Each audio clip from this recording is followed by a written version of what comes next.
Welcome back to Sebastian's Cauldron. I am Sebastian, of course, and as I mentioned in the previous video, this video is going to be looking at some character sheets. Now, I am not going to be standing here and trying to, show you, look at that. I think that's not going to make for such an entertaining video. So what I have done is I've taken some screen capture software on my computer and I have broken down pretty much everything in the two starter set characters that I could find, the human fighter and the cleric. There are some audio issues. The capture software I'm using isn't particularly fantastic, but it did get the job done. And of course, I encourage you to go out, get the starter set, and take a look at the character sheets for yourself. It's quite intuitive, especially if you take the time to read and sort of look through the starter set rules. And I've also gotten a mic, which you can see it's a lapel mic, so I'm hoping the audio is a little better than the iPhone camera. Let me know what you think, if it can be improved in any way. I'm sort of new to a lot of this stuff, so I'm sort of progressively making my setup be a little more better than the very first video, which was just shot at a strange angle on my wireless charger. So let's go and take a look at the character sheets. So here we have the starter set character sheets. This is the fighter, the human fighter that I mentioned previously. So we're just going to take a quick look, sort of break down. There's a lot of stuff on these character sheets. We're going to take a look at what's going on. So for starters, every D&D character, every NPC, every living being is going to have 6 ability scores and 6 numbers in each of those. We're going to take a look, zoom in a little bit. So we can see that D&D breaks down ability scores into strength, dexterity, constitution, intelligence, wisdom, and charisma. So obviously these are how strong you are, how dexterous and agile, your constitution and your health, your book smarts and intelligence, your street smarts and wisdom, and of course your force of personality, charm, and suaveness. Is that a word? Suaveness? I think it is. So we can see that obviously different classes are going to have different ability scores depending on what they need to do. So this fighter is of course going to be using something like, what can we see here, a great axe. So naturally they're going to need to be strong. So we can see that they have a +3 to their strength, a 16, which is fairly above average. 10 is an average ability score in D&D, so as having a 16 is quite strong. That'd bench a good amount. Looking down, we can see their dexterity is below average.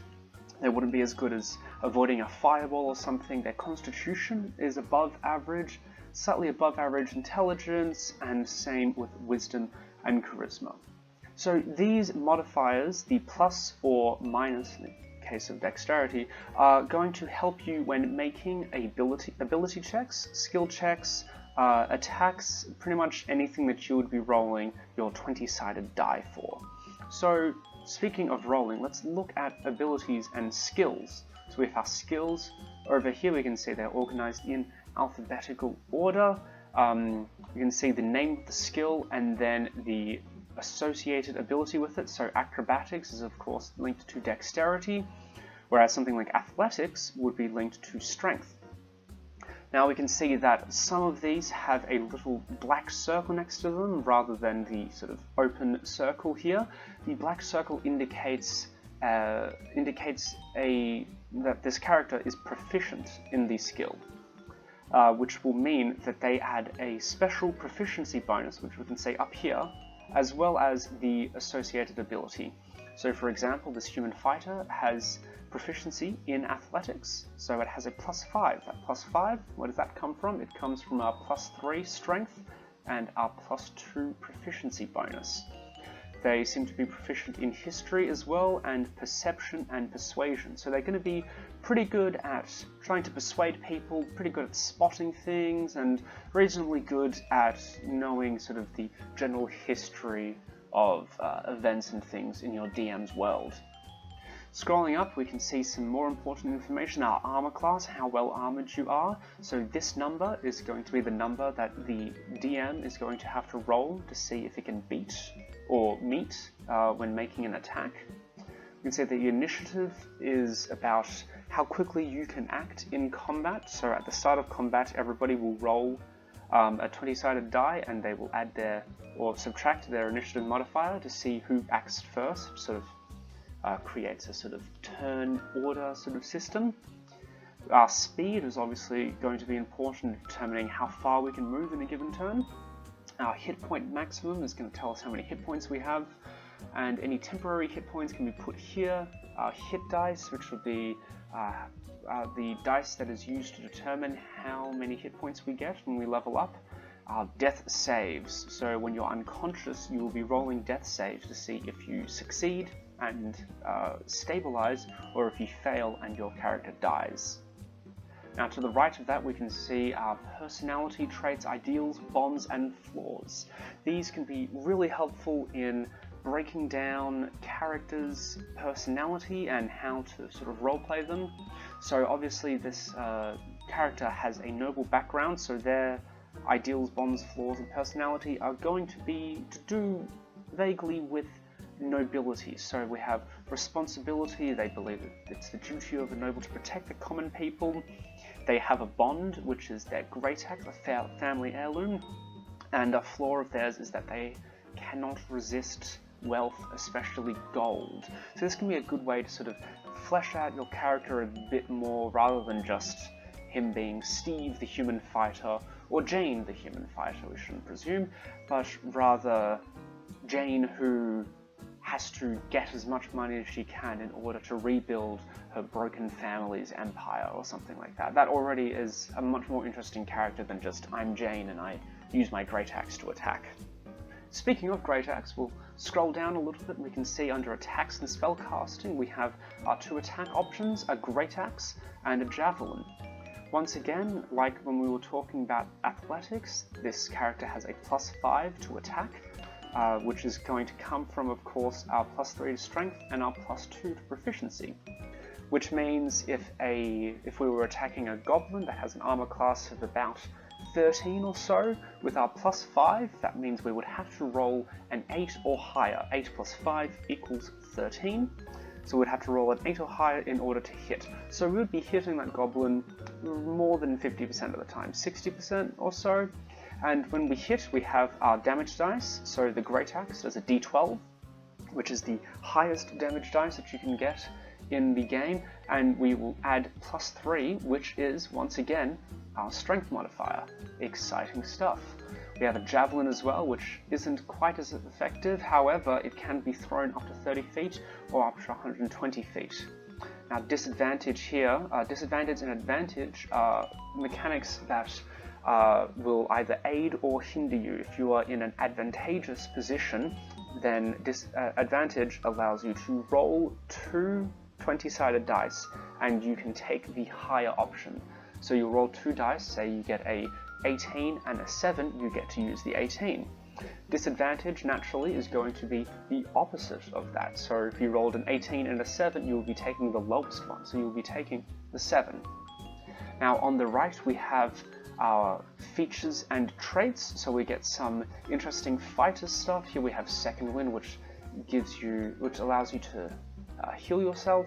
We have our fighting style, which basically means we're better at using armor. There's some other fighting styles you can choose from as well. And then position of privilege, which is our noble sort of role-playing mechanic. Further down, we have our equipment, which is always handy, so we know we have chainmail, which tells us we have disadvantage on dexterity stealth checks, so we're not going to be as stealthy as, say, the halfling rogue, who's not going to be wearing very clunky armor. We have backpacks and blankets, a tinderbox, sort of stock standard things that an adventurer would have. And then finally, further over to the left, we have our proficiencies, so obviously as a fighter we're going to be pretty good at using armor, our shields, simple and martial weapons, and playing cards. So you might imagine a situation where you're in a tavern and you want to try and swindle someone using your playing cards. And of course we have our languages, so common is, as it sounds, the common language sort of presumed to be used in D&D. Draconic and Dwarvish. Obviously, Draconic will be spoken by dragons and other dragon-like beings, and Dwarvish will be spoken by dwarves.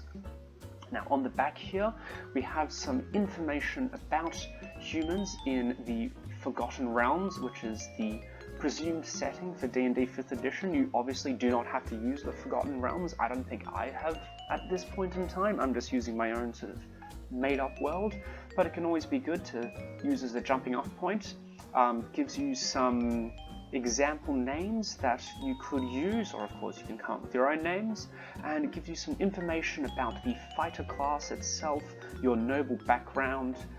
It gives you a personal goal, something that you can do, which of course links to Lost Mines of Phandelver, the adventure that comes with the starter set.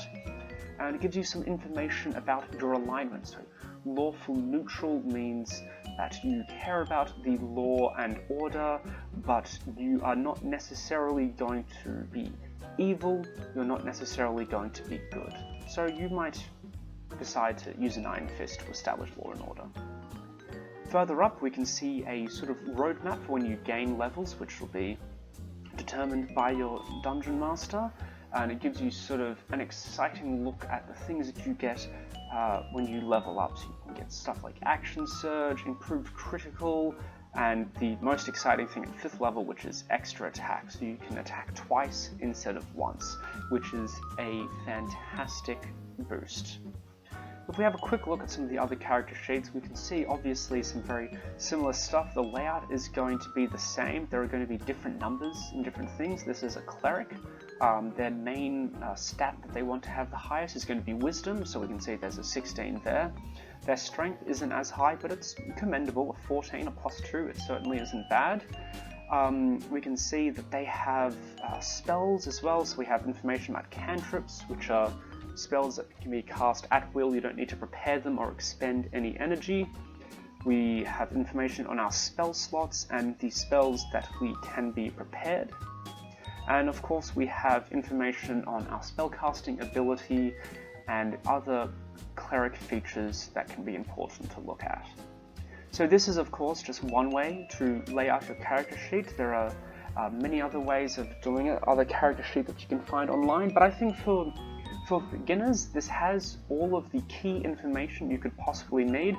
I find as well having this sort of back page that gives you information on when you gain levels really handy. It gives a really great summary of the sort of abilities and things that you can do in the future, and I think it's really cool as well to sort of look further ahead and see what it is you could possibly be doing as you get stronger and stronger.